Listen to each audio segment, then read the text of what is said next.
Assalamualaikum warahmatullahi wabarakatuh.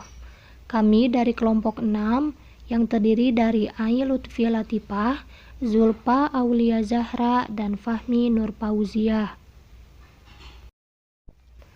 Kami akan membahas mengenai analisis mengenai dampak lingkungan atau AMDAL. Lingkungan hidup merupakan suatu kesatuan di mana di dalamnya terdapat berbagai macam kehidupan yang saling ketergantungan. Apa sih AMDAL itu? Menurut Peraturan Pemerintah Nomor 27 Tahun 1999,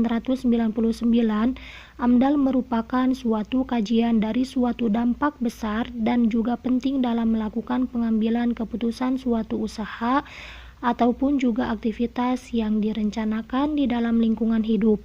Sedangkan menurut M. Daud, AMDAL merupakan sebuah upaya untuk mengurangi pengaruh negatif dan resiko pada tingkat yang mungkin terjadi serta mengelola resiko tersebut melalui mekanisme dan sistem hukum lingkungan. Dapat disimpulkan bahwa AMDAL merupakan kajian mengenai dampak besar dan penting suatu usaha dan atau kegiatan yang direncanakan pada lingkungan hidup yang diperlukan bagi proses pengambilan keputusan tentang penyelenggaraan usaha dan atau kegiatan, sebuah upaya untuk mengurangi pengaruh negatif dan resiko pada tingkat yang mungkin terjadi serta mengelola risiko tersebut melalui mekanisme dan sistem hukum lingkungan.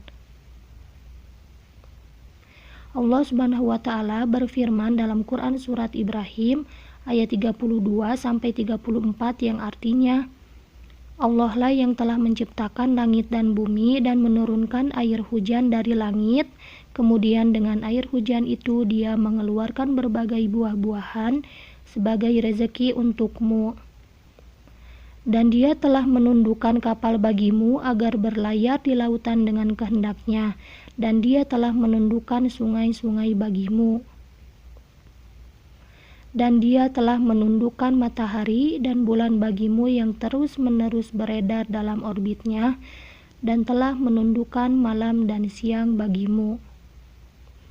Dan dia telah memberikan kepadamu segala apa yang kamu mohonkan kepadanya. Dan jika kamu menghitung nikmat Allah, niscaya kamu tidak akan mampu menghitungnya. Sungguh, manusia itu sangat zalim dan sangat mengingkari nikmat Allah. Jenis-jenis AMDAL. Yang pertama, AMDAL proyek tunggal merupakan studi kelayakan lingkungan untuk usaha atau kegiatan yang diusulkan hanya satu jenis kegiatan dan kewenangan pembinaannya di bawah satu instansi yang membidangi suatu usaha atau kegiatan. Yang kedua, AMDAL kawasan merupakan studi kelayakan lingkungan untuk usaha atau kegiatan yang diusulkan dari berbagai kegiatan di mana AMDAL menjadi kewenangan satu sektor yang membidanginya dan melibatkan lebih dari satu instansi yang membidangi kegiatan tersebut.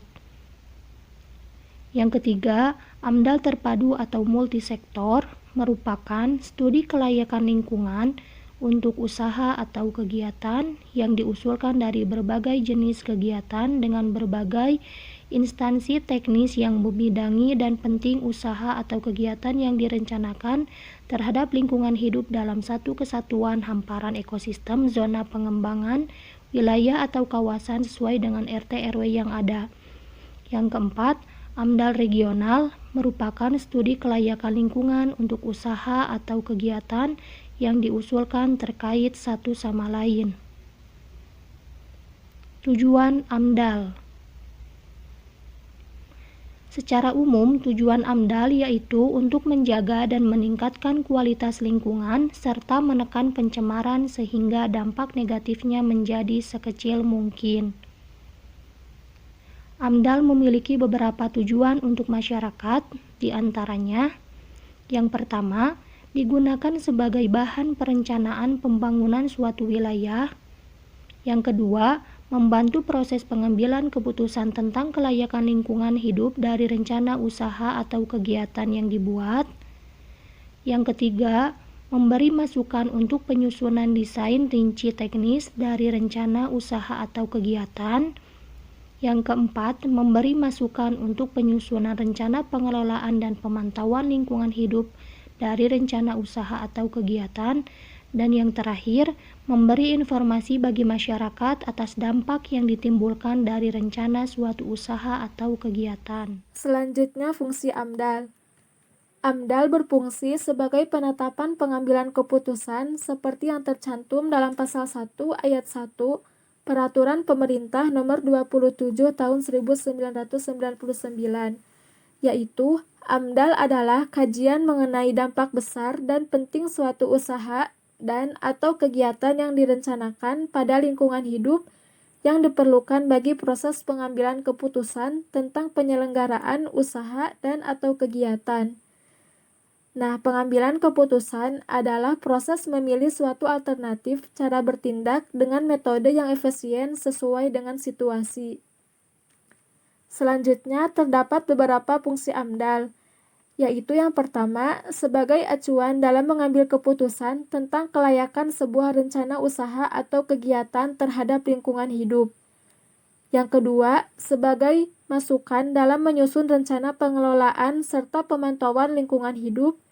Yang ketiga, sebagai informasi bagi masyarakat mengenai dampak yang mungkin terjadi dari rencana usaha atau kegiatan. Yang keempat, sebagai acuan atau rekomendasi izin usaha atau kegiatan. Yang kelima, sebagai bahan dalam proses perencanaan pembangunan suatu wilayah. Dasar hukum AMDAL atau analisis mengenai dampak lingkungan. Yang pertama, ada Peraturan Pemerintah Nomor 27 Tahun 1999 yaitu tentang AMDAL. Yang kedua, Keputusan Menteri Negara Lingkungan Hidup Nomor 8 Tahun 2006 tentang pedoman penyusunan AMDAL. Yang ketiga, Keputusan Menteri Negara Lingkungan Hidup Nomor 11 Tahun 2006 tentang jenis rencana usaha dan atau kegiatan yang wajib dilengkapi dengan AMDAL. Nah, sebagaimana kita ketahui, saat ini telah ditetapkan Peraturan Pemerintah Nomor 27 Tahun 2012 tentang izin lingkungan. Kemudian, sebagai upaya pelaksanaan ketentuan dari peraturan tersebut, telah ditetapkan beberapa peraturan Menteri Negara Lingkungan Hidup, yaitu yang pertama, Peraturan Menteri Negara Lingkungan Hidup Republik Indonesia Nomor 16 Tahun 2012 tentang pedoman penyusunan dokumen lingkungan hidup. Yang kedua, Peraturan Menteri Negara Lingkungan Hidup Nomor 17 Tahun 2012 tentang pedoman keterlibatan masyarakat dalam proses analisis dampak lingkungan hidup dan izin lingkungan. Yang ketiga, Peraturan Menteri Negara Lingkungan Hidup Republik Indonesia Nomor 5 Tahun 2012 tentang jenis rencana usaha dan atau kegiatan yang wajib memiliki analisis mengenai dampak lingkungan hidup. Peraturan pemerintah di atas disusun sebagai pelaksanaan ketentuan dalam Undang-Undang Pasal 32 Tahun 2009 tentang perlindungan dan pengelolaan lingkungan hidup, khususnya ketentuan dalam Pasal 33 dan Pasal 41. Peraturan Pemerintah Nomor 27 Tahun 2012 mengatur dua instrumen perlindungan dan pengelolaan lingkungan hidup, yaitu instrumen kajian lingkungan hidup dalam bentuk AMDAL dan UKL-UPL, serta instrumen izin lingkungan. Nah, penggabungan substansi tentang AMDAL dan izin lingkungan tersebut dilakukan dengan pertimbangan bahwa AMDAL atau UKL-UPL dan izin lingkungan merupakan satu kesatuan, sebagaimana tercantum pada pasal 2, yaitu setiap usaha dan atau kegiatan yang wajib memiliki AMDAL atau UKL-UPL wajib memiliki izin lingkungan. Yang kedua, izin lingkungan sebagaimana dimaksud pada ayat 1 diperoleh melalui tahapan kegiatan yang meliputi 1. Penyusunan AMDAL dan UKL-UPL, 2. Penilaian AMDAL dan pemeriksaan UKL-UPL, dan yang ketiga, pemohonan dan penerbitan izin lingkungan. Selanjutnya ada manfaat AMDAL atau analisis mengenai dampak lingkungan. Secara umum, manfaat AMDAL adalah sebagai berikut. Yang pertama, mengetahui sejak awal dampak positif dan dampak negatif akibat kegiatan pembangunan proyek. Yang kedua, menjamin aspek keberlanjutan kegiatan-kegiatan proyek pembangunan. Yang ketiga, menghemat penggunaan sumber daya alam. Dan yang keempat, kemudahan dalam memperoleh perizinan. Manfaat AMDAL dapat dikelompokkan menjadi 4 kelompok, yaitu yang pertama, manfaat AMDAL bagi pemilik usaha atau kegiatan. Yang kedua, manfaat AMDAL bagi pemerintah. Yang ketiga, manfaat AMDAL bagi masyarakat. Dan yang keempat, manfaat AMDAL bagi lingkungan. Yang pertama, manfaat AMDAL bagi pemilik usaha atau kegiatan. Manfaat yang pertama yaitu AMDAL memberikan gambaran yang jelas atas manfaat, resiko, dan sasaran usaha atau kegiatan atau proyek yang dikelola. Yang kedua, AMDAL memberikan gambaran yang jelas atas kondisi lingkungan hidup setempat, baik biogeofisik, sosial, ekonomi, dan budaya masyarakat di sekitar lokasi usaha atau kegiatan atau proyek yang dikelola. Yang ketiga, AMDAL dapat dijadikan sebagai bahan pengujian secara komprehensif atas perencanaan proyek sehingga pemilik usaha atau kegiatan atau proyek dapat memperkecil resiko dan kelemahan-kelemahan usaha atau kegiatan atau proyek.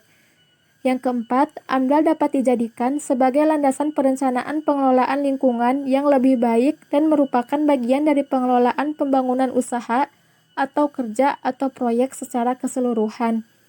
Yang kelima, AMDAL dapat dijadikan sebagai alat untuk berargumentasi dan menghindari kemungkinan terjadinya konflik, terutama bila timbul masalah lingkungan di daerah tersebut.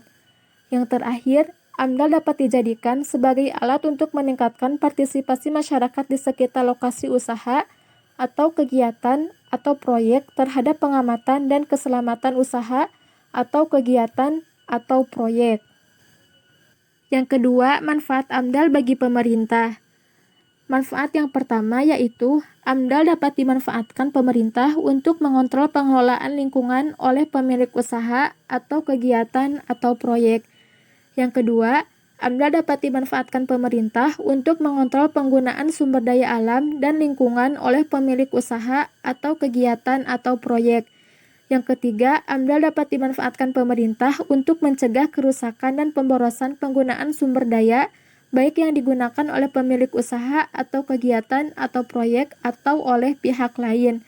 Yang keempat, AMDAL dapat dimanfaatkan pemerintah untuk menghindari konflik dengan proyek lainnya maupun masyarakat di sekitar lokasi proyek. Yang kelima, menjamin manfaat yang jelas atau suatu usaha atau kegiatan atau proyek bagi masyarakat umum.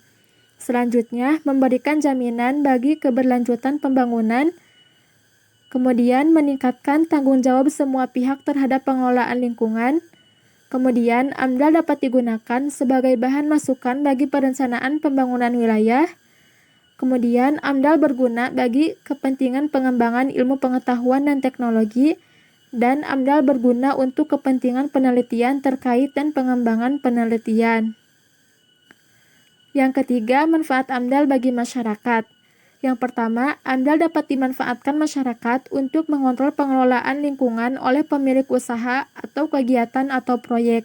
Yang kedua, AMDAL dapat dimanfaatkan masyarakat untuk mengontrol penggunaan sumber daya alam dan lingkungan oleh pemilik usaha atau kegiatan atau proyek.